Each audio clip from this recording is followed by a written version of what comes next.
दोस्तों नमस्कार। मैं हिम्मत सेठ एक बार फिर आपके सामने उपस्थित हूँ एक नए वीडियो को लेकर नई बातचीत। दोस्तों आज हम इतिहास की बात करेंगे और इतिहास को वर्तमान से की तुलना भी करेंगे और विशेष तौर पे अमेरिका की के इतिहास और वर्तमान की तुलना करेंगे। विश्व के संदर्भ में हम देखेंगे कि अमेरिका का रोल 1930 में क्या था और आज जो ट्रंप कर रहे हैं वो उसी को दोहरा रहे हैं, बिल्कुल सेम टू सेम, कोई फर्क नहीं है। ये बात हम देखेंगे आज। तो 1930 में महामंदी आ गई थी और व्यापार में मंदी आ गई थी। तो माल बिकना बंद हो गया था, कम हो गया था व्यापार, और उसको रोकने के लिए अच्छा उस समय क्या है कि उसके पहले मतलब ये वर्ल्ड वार फर्स्ट चला था, तब एक लीग ऑफ नेशन बनाया था। लीग ऑफ नेशन का काम ये था कि भाई शांति बनाए रखें। लेकिन 1930 में 1930-32 में वो लीग ऑफ नेशन मतलब बिल्कुल डिफंग हो गया। उसकी कोई भूमिका नहीं रही, वो केवल प्रस्ताव पास कर सकता था, उसके अलावा कुछ नहीं था।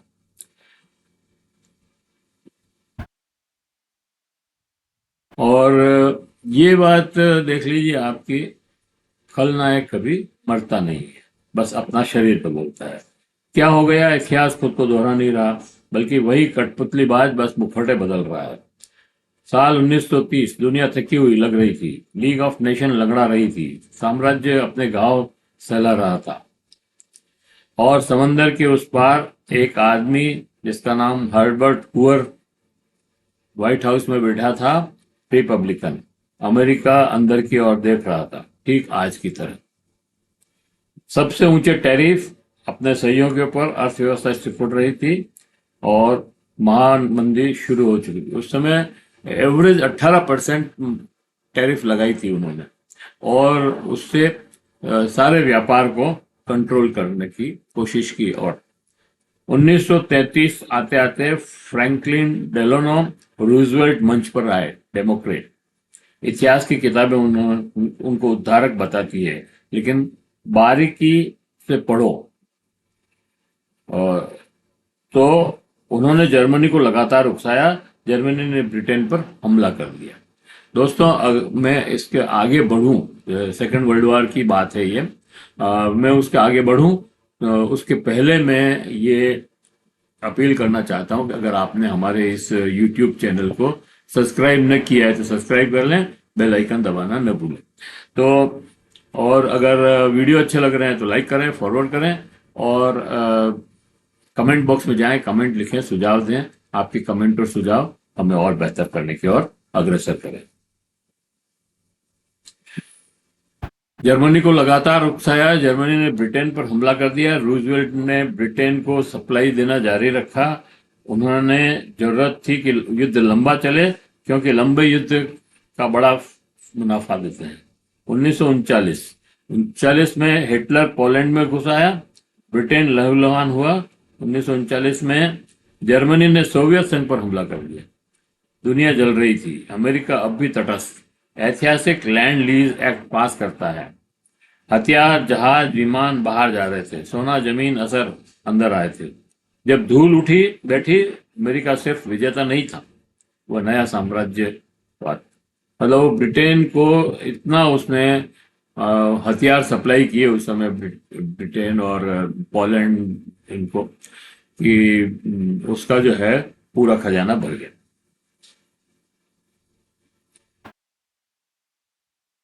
अब अपन चलते हैं 2014। 2014 में CIA ने भगवान की भूमिका निभाई, यूक्रेन सरकार गिरी, रूस ने क्रीमिया हथिया लिया। 2022 में नाटो पूर्व की ओर बढ़ता गया, पुतिन को लगातार उकसाया, आखिरकार पुतिन ने काट दिया, यूक्रेन लहूलुहान हुआ। तो अब पुतिन और यूक्रेन का युद्ध चल रहा है। उसमें अमेरिका की जो भूमिका है आप सब जानते हैं। इस तरह से वो हथियार सौंप दे रहा है उनको कि वो जो है अ, रूस से 3 साल से लगातार लड़ रहा है। लेकिन अभी ट्रंप आने के बाद देखिए क्या किया कि यूक्रेन को कहा कि तुमको हथियार तभी मिलेंगे जब तुम इसका पैसा चुकाओगे, और इतना पैसा हमने तुम्हारे पे खर्च किया है, इसलिए तुम ये जो रेयर मेटल्स हैं उसकी माइनिंग हम करेंगे, उससे जो पैसा आएगा उसके बदले में हम तुमको हथियार देंगे। तो ये मतलब स्ट्रेटेजी है उसकी, सारे विश्व के संसाधनों पर कब्जा करने की। और इसीलिए आप देखेंगे कि न केवल यूक्रेन और रूस में युद्ध चल रहा है, लेकिन यूरोप के सारे देश, जिसमें ब्रिटेन भी है, फ्रांस भी है, पोलैंड भी है, जर्मनी भी है, सारे के सारे उस युद्ध के इर्द गिर्द फंसे हुए हैं। क्योंकि रूस से जब गैस नहीं मिल रही है तो इन सबको गैस महंगी खरीदनी पड़ रही है, तेल महंगा खरीदना पड़ रहा है। तो इस तरह से मतलब वो सारी जो चीजें हैं उसकी सप्लाई जो है अमेरिका की कंपनियां कर रही है, चाहे वो अरब कंट्रीज से कर रही हो, चाहे अमेरिका से कर रही हो। तो ये और हथियार बेच रही है। तो पूरे यूरोप को इस समय उन्होंने अपने कब्जे में कर रखा है और लूट हो रही है, मतलब पूरी तरह से। लेकिन कोई फर्क नहीं पड़ रहा है। वो जो है हथियार यूक्रेन को तो दिए ही है। अब 2023 में हमास और इसराइल पर हमला किया, हमास ने इसराइल पर हमला किया, ईरान ने तलवार खड़खड़ाई, गाजा आज भी जल रहा है और उस भाषण से जिन पर कोई यकीन नहीं करता। तो ये इसराइल को मतलब उसने उकसाया, वो हथियार दे रहा है और गाजा से लड़ाई चल रही है। इधर ईरान से और इसकी लड़ाई शुरू कर दी, और बीच में ही सीरिया पर कब्जा कर लिया और उनकी कठपुतलियों ने। तो ये सारा खेल अमेरिका करवा रहा है, क्योंकि उसको हथियार दिख रहे हैं। और हथियार मतलब जैसे 1930 में जो हथियार बेच करके अपना खजाना भरा था, वैसे का वैसा खेल अभी कर रहा है।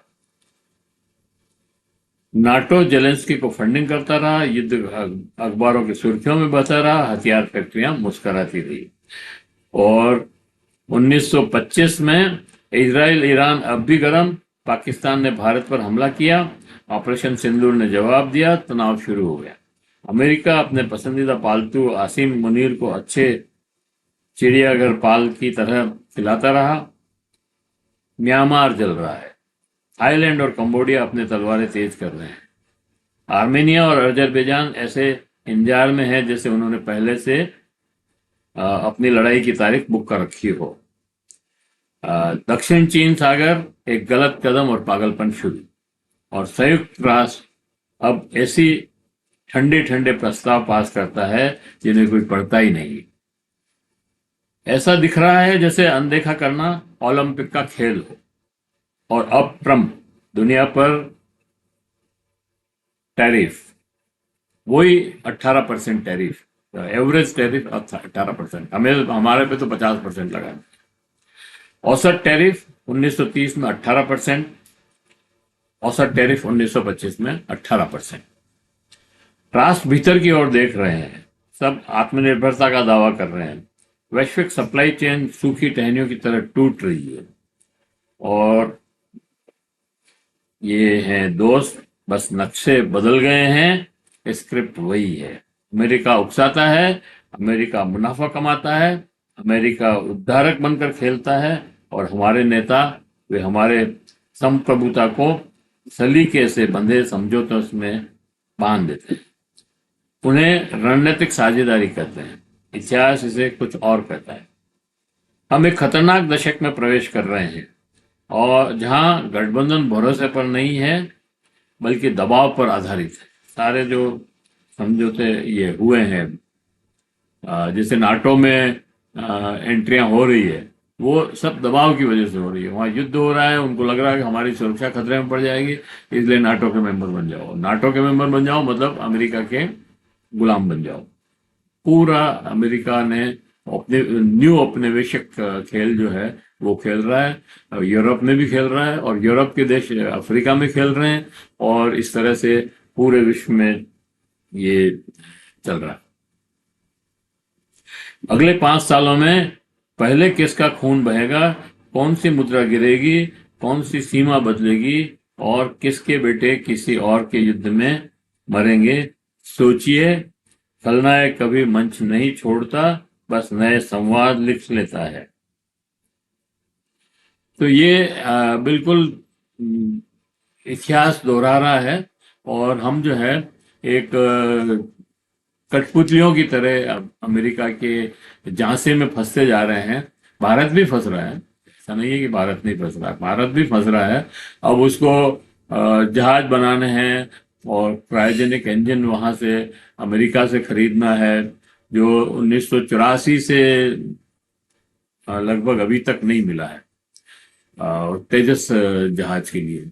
और उसी के चक्कर में हमको दूसरे जहाज खरीदने पड़ रहे हैं, कभी राफेल, कभी सुखोई, कभी और कुछ, कभी तपाच हेलीकॉप्टर अमेरिका के, और अभी भी हमारे पर F-35 खरीदने का दबाव है।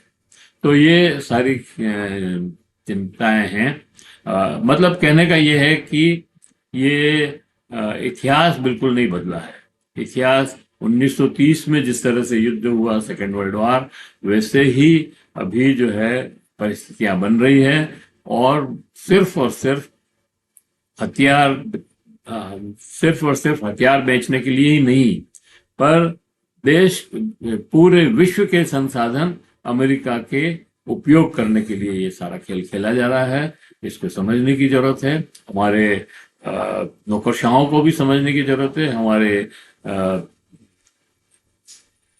भविष्य नियंताओं और नेताओं को भी समझने की जरूरत है। और हमें अपने युद्ध के साजो सामान खरीदने के बजाय हमारे अपने नागरिकों के विकास की काम करने चाहिए। यहीं पे मैं इस को विराम देता हूँ। दरअसल ये स्क्रिप्ट मेरे को जैनब बानू जी ने भेजी थी, प्रोफेसर जैनब बानू, उसी का मैंने अनुवाद करके आपके सामने पेश किया है। जय हिंद, जय भारत। फिर मिलते हैं किसी और वीडियो में विषय को लेके।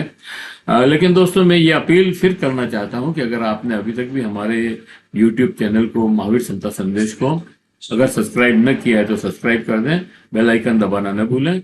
अगर वीडियो अच्छे लग रहे हैं तो लाइक करें, फॉरवर्ड करें, और लोगों को भेजें, अपने सोशल मीडिया पे डालें, मित्रों और परिजनों को बताएं, और कमेंट बॉक्स में जाएं, कमेंट लिखें, सुझाव दें।